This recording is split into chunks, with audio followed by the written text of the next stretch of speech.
going a step farther in the plan of making benefactions increasingly effective, which I took up in the last chapter under the title of The Difficult Art of Giving, I am tempted to take the opportunity to dwell a little upon the subject of combination in charitable work, which has been something of a hobby with me for many years.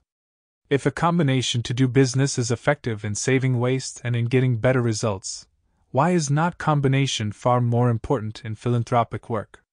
The general idea of cooperation in giving for education, I have felt, scored a real step in advance when Mr. Andrew Carnegie consented to become a member of the General Education Board. For in accepting a position in this directorate he has, it seems to me, stamped with his approval this vital principle of cooperation in aiding the educational institutions of our country. I rejoice, as everybody must, in Mr. Carnegie's enthusiasm for using his wealth for the benefit of his less fortunate fellows, and I think his devotion to his adopted land's welfare has set a striking example for all time. The General Education Board, of which Mr. Carnegie has now become a member, is interesting as an example of an organization formed for the purpose of working out, in an orderly and rather scientific way, the problem of helping to stimulate and improve education in all parts of our country. What this organization may eventually accomplish, of course, no one can tell, but surely, under its present board of directors, it will go very far. Here, again, I feel that I may speak frankly and express my personal faith in its success, since I am not a member of the board, and have never attended a meeting, and the work is all done by others. There are some other and larger plans thought out on careful and broad lines, which I have been studying for many years, and we can see that they are growing into definite shape. It is good to know that there are always unselfish men, of the best caliber, to help in every large philanthropic enterprise. One of the most satisfactory and stimulating pieces of good fortune that has come to me is the evidence that so many busy people are willing to turn aside from their work in pressing fields of labor, and to give their best thoughts and energies without compensation to the work of human uplift.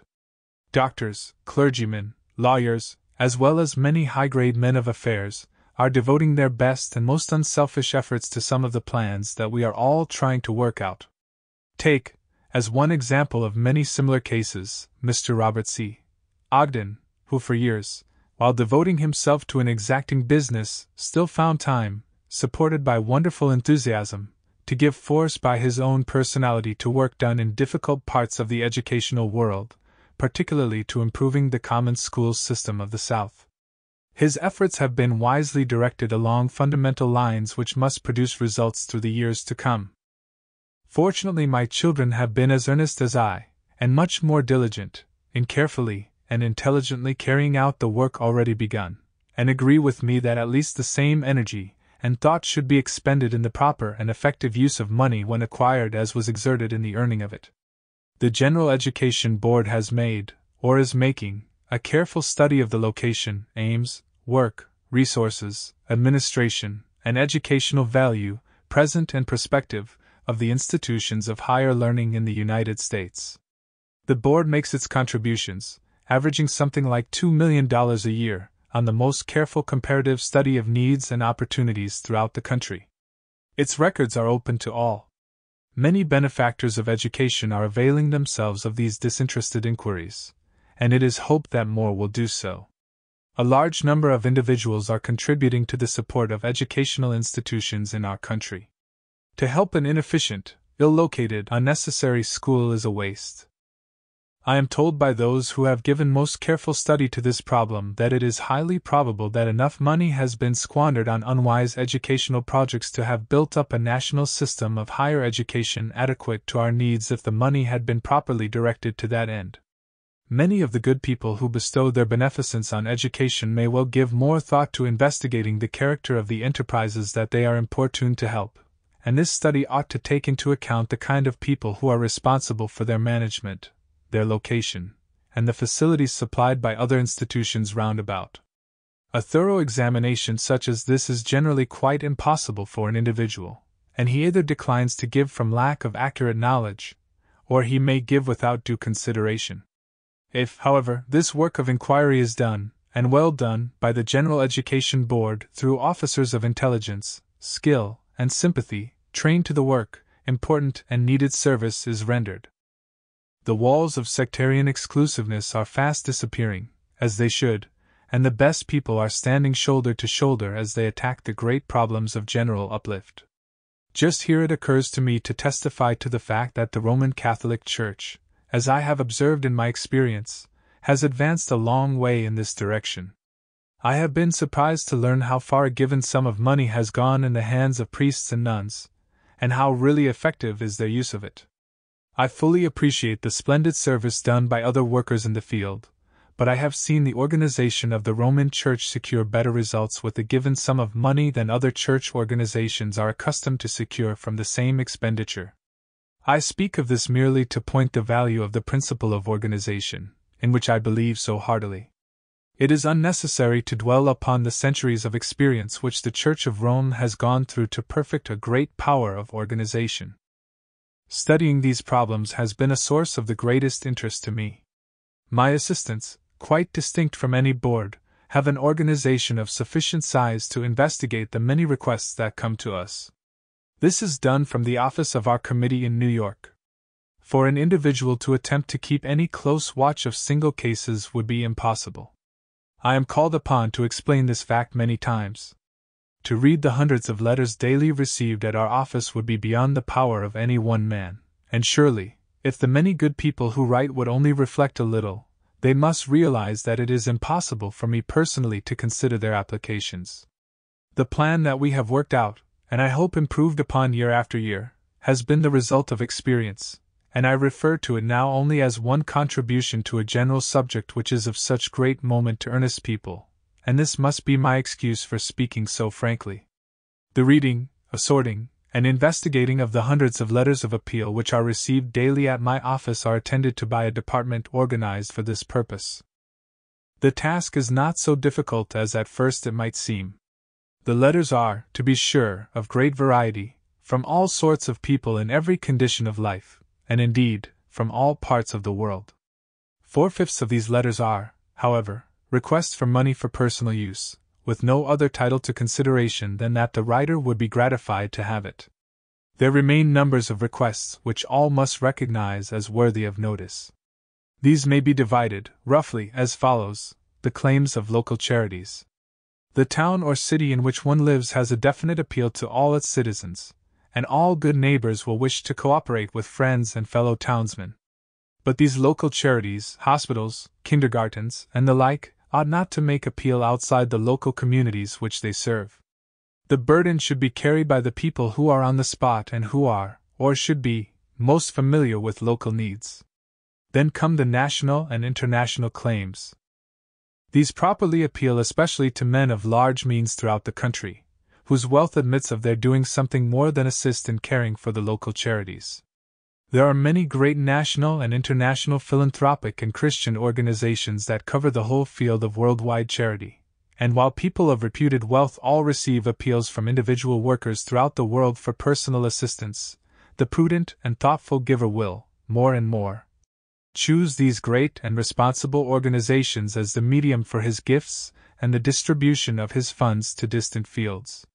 This has been my custom, and the experience of every day serves only to confirm its wisdom. The great value of dealing with an organization which knows all the facts, and can best decide just where the help can be applied to the best advantage, has impressed itself upon me through the results of long years of experience. For example, one is asked to give in a certain field of missionary work a sum, for a definite purpose, let us say a hospital.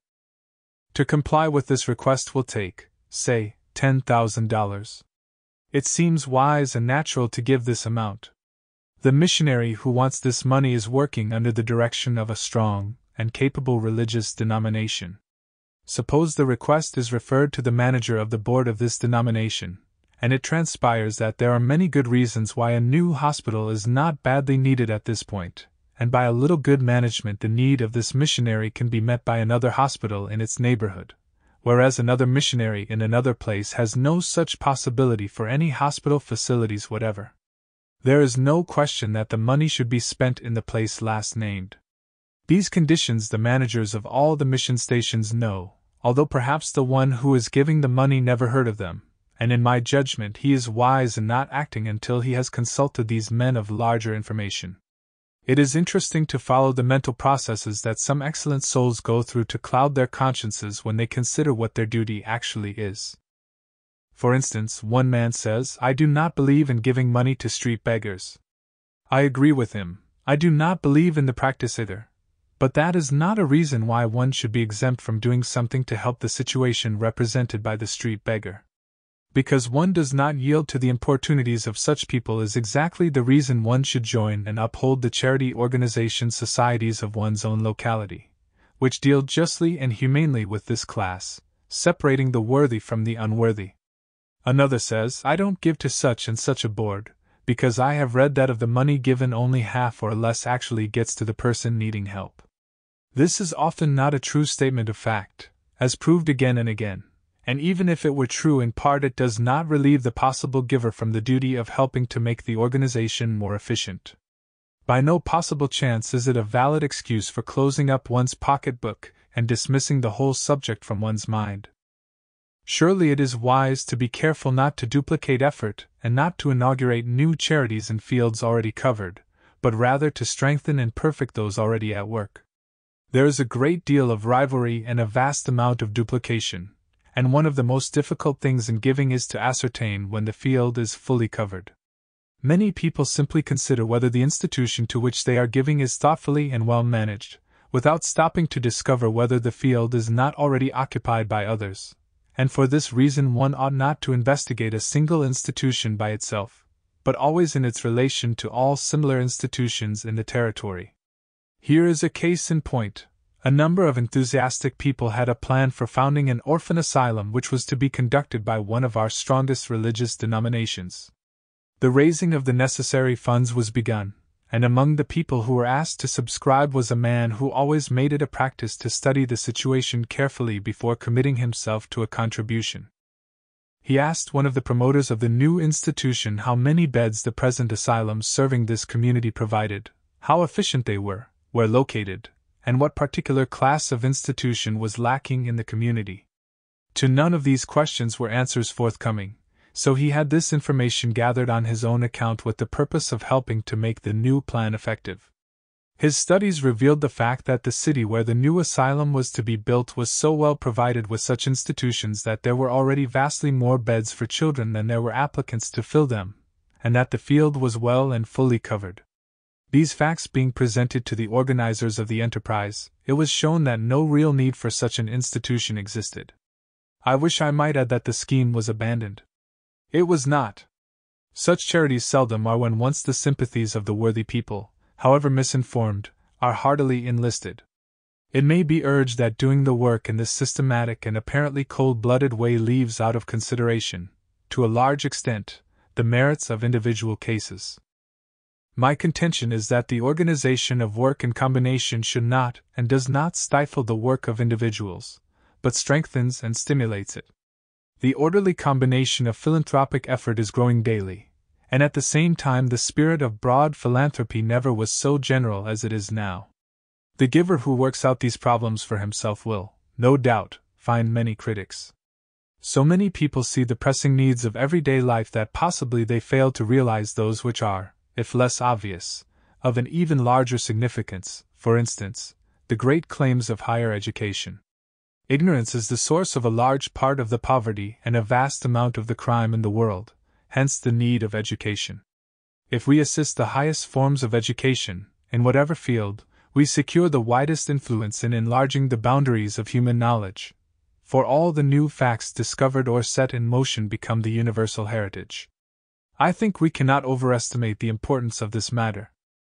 The mere fact that most of the great achievements in science, medicine, art, and literature are the flower of the higher education is sufficient.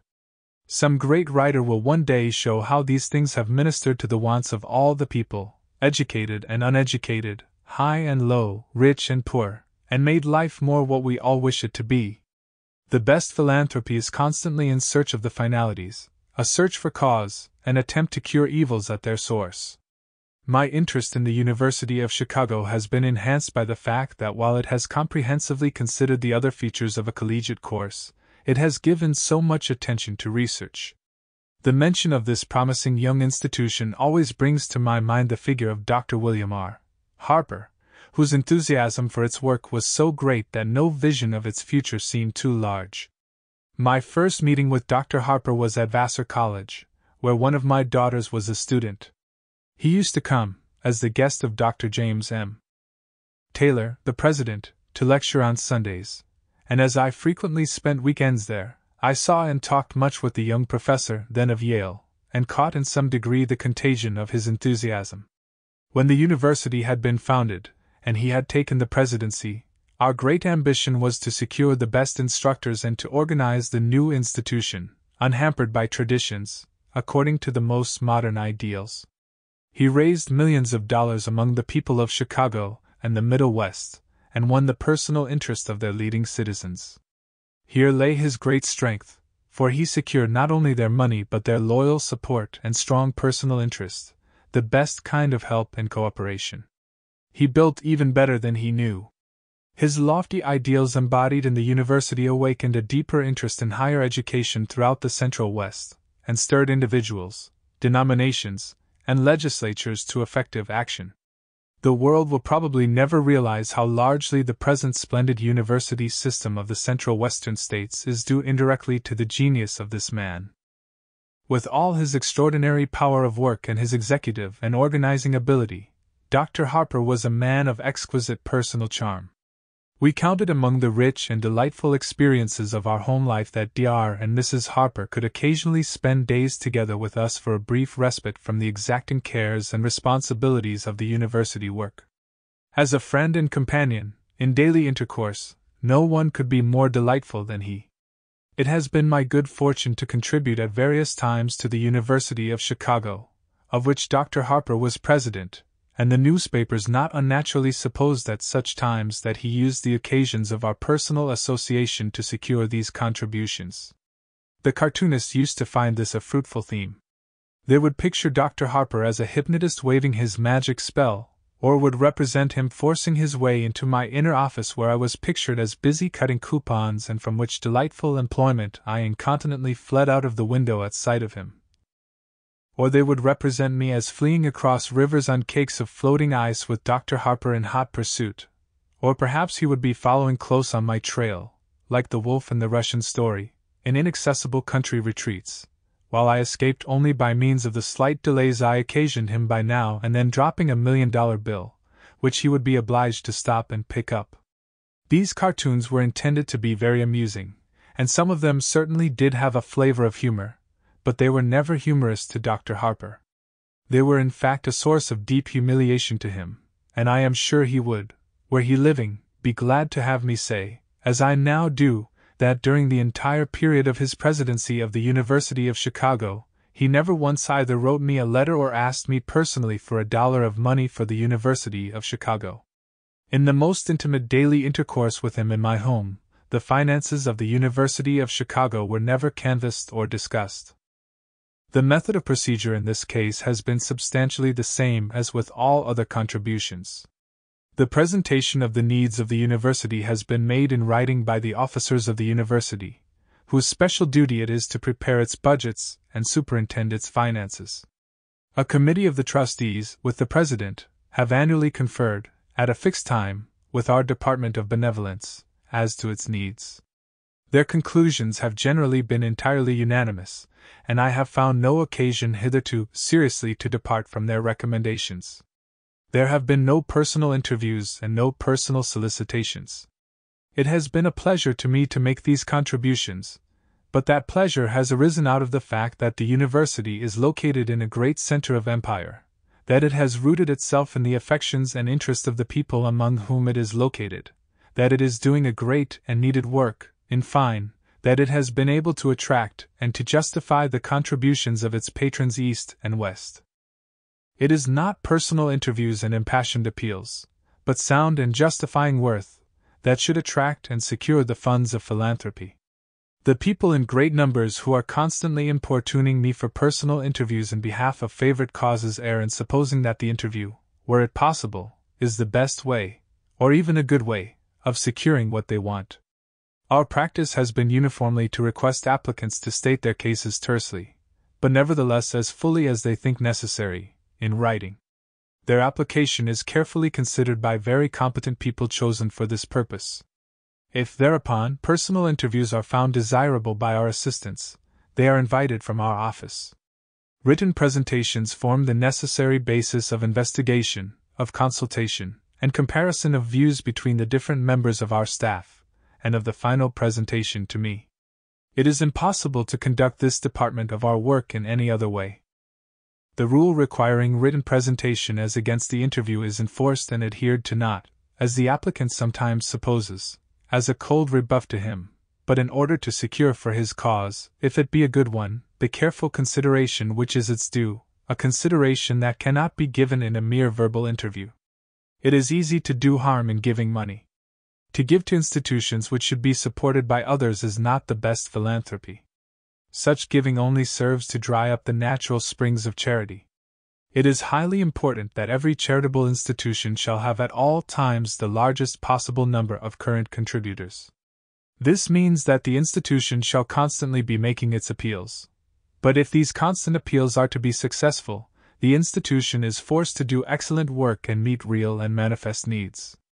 Moreover, the interest of many people affords the best assurance of wise economy and unselfish management, as well as of continued support. We frequently make our gifts conditional on the giving of others, not because we wish to force people to do their duty, but because we wish in this way to root the institution in the affections of as many people as possible who, as contributors, become personally concerned, and thereafter may be counted on to give to the institution their watchful interest and cooperation. Conditional gifts are often criticized, and sometimes, it may be, by people who have not thought the matter out fully. Criticism which is deliberate, sober, and fair is always valuable, and it should be welcomed by all who desire progress. I have had at least my full share of adverse criticism, but I can truly say that it has not embittered me, nor left me with any harsh feeling against a living soul. Nor do I wish to be critical of those whose conscientious judgment, frankly expressed, differs from my own. No matter how noisy the pessimists may be, we know that the world is getting better steadily and rapidly, and that is a good thing to remember in our moments of depression or humiliation.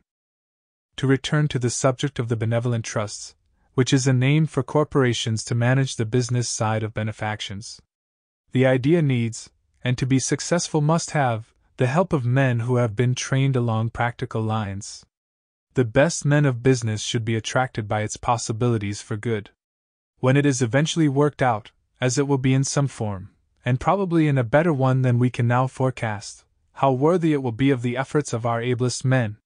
We shall have the best charities supported generously and adequately, managed with scientific efficiency by the ablest men, who will gladly be held strictly accountable to the donors of the money, not only for the correct financing of the funds, but for the intelligent and effective use of every penny. Today the whole machinery of benevolence is conducted upon more or less haphazard principles. Good men and women are wearing out their lives to raise money to sustain institutions which are conducted by more or less or unskilled methods. This is a tremendous waste of our best material. We cannot afford to have great souls who are capable of doing the most effective work slaving to raise the money. That should be a businessman's task, and he should be supreme in managing the machinery of the expenses. The teachers, the workers, and the inspired leaders of the people should be relieved of these pressing and belittling money cares. They have more than enough to do in tilling their tremendous and never fully occupied field, and they should be free from any care which might in any wise divert them from that work. When these benevolent trusts come into active being, such organizations on broad lines will be sure to attract the brains of the best men we have in our commercial affairs, as great business opportunities attract them now. Our successful businessmen as a class, and the exceptions only prove the truth of the assertion, have a high standard of honor. I have sometimes been tempted to say that our clergymen could gain by knowing the essentials of business life better. The closer association with men of affairs would, I think, benefit both classes. People who have had much to do with ministers and those who hold confidential positions in our churches have at times had surprising experiences in meeting what is sometimes practiced in the way of ecclesiastical business, because these good men have had so little of business training in the workaday world. The whole system of proper relations, whether it be in commerce, or in the church, or in the sciences, rests on honor. Able businessmen seek to confine their dealings to people who tell the truth and keep their promises, and the representatives of the church, who are often prone to attack businessmen as a type of what is selfish and mean, have some great lessons to learn, and they will gladly learn them as these two types of workers grow closer together. The benevolent trusts, when they come, will raise these standards, they will look the facts in the face, they will applaud and sustain the effective workers and institutions, and they will uplift the intelligent standard of good work in helping all the people chiefly to help themselves. There are already signs that these combinations are coming, and coming quickly, and in the directorates of these trusts you will eventually find the flower of our American manhood, the men who not only know how to make money, but who accept the great responsibility of administering it wisely. A few years ago, on the occasion of the decennial anniversary of the University of Chicago, I was attending a university dinner, and having been asked to speak I had jotted down a few notes. When the time arrived to stand up and face these guests, men of worth and position, my notes meant nothing to me. As I thought of the latent power of good that rested with these rich and influential people, I was greatly affected. I threw down my notes, and started to plead for my benevolent trust plan. You men, I said, are always looking forward to do something for good causes. I know how very busy you are. You work in a treadmill from which you see no escape. I can easily understand that you feel that it is beyond your present power carefully to study the needs of humanity, and that you wait to give until you have considered many things and decided upon some course of action. Now, why not do with what you can give to others as you do with what you want to keep for yourself and your children? Put it into a trust. You would not place a fortune for your children in the hands of an inexperienced person, no matter how good he might be. Let us be as careful with the money we would spend for the benefit of others as if we were laying it aside for our own family's future use. Directors carry on these affairs in your behalf. Let us erect a foundation, a trust, and engage directors who will make it a life work to manage, with our personal cooperation, this business of benevolence properly and effectively. And I beg of you, attend to it now, don't wait. I confess I felt most strongly on the subject, and I feel so now.